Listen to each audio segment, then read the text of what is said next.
Ever since the days of Charlie Chaplin, silence has had the power to put us on the edge of our seats. Many filmmakers have used it strategically to ratchet up suspense in everything from Mission Impossible to Raiders of the Lost Ark.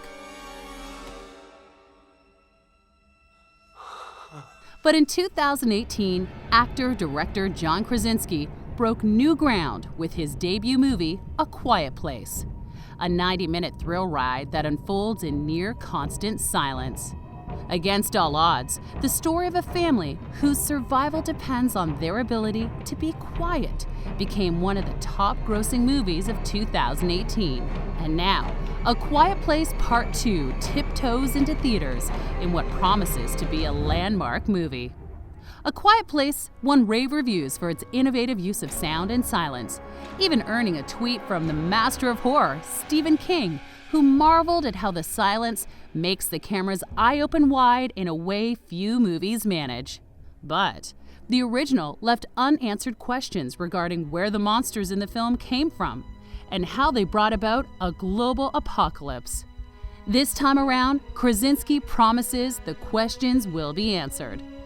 But that doesn't mean survival will be any easier for the Abbott family. Part 2 picks up moments after the original, as they're forced into the open to face an even greater danger.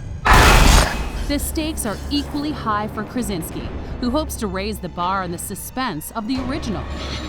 The people that are left, they're not the kind of people worth saving. But there's nothing easy about the challenge he's laid out for himself. Ronnie, what do we got?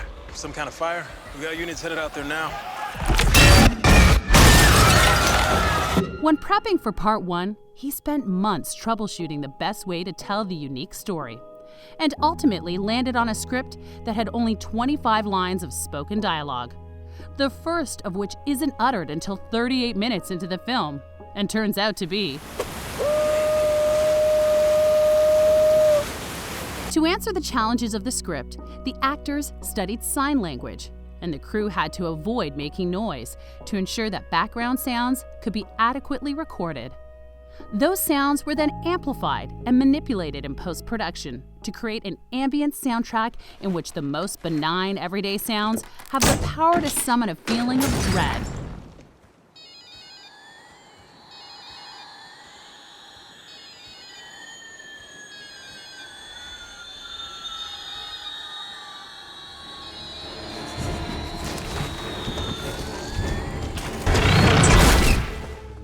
Krasinski's sound team also pioneered a novel approach to designing the sound of the monsters. Initially, the alien was screeching and clicking. I mean, it was super loud.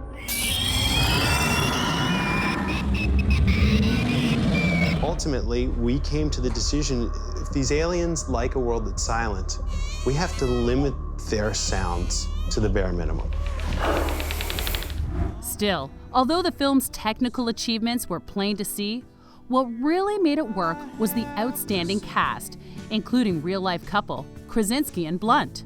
Much of the movie plays out in close-ups on their faces, including the infamous birthing scene, which Blunt allegedly completed in one take.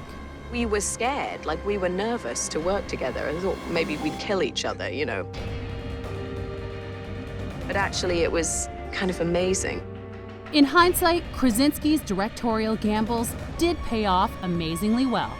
But this time, by broadening the story and introducing new characters, he and the Abbotts will face an all-new set of technical and emotional challenges.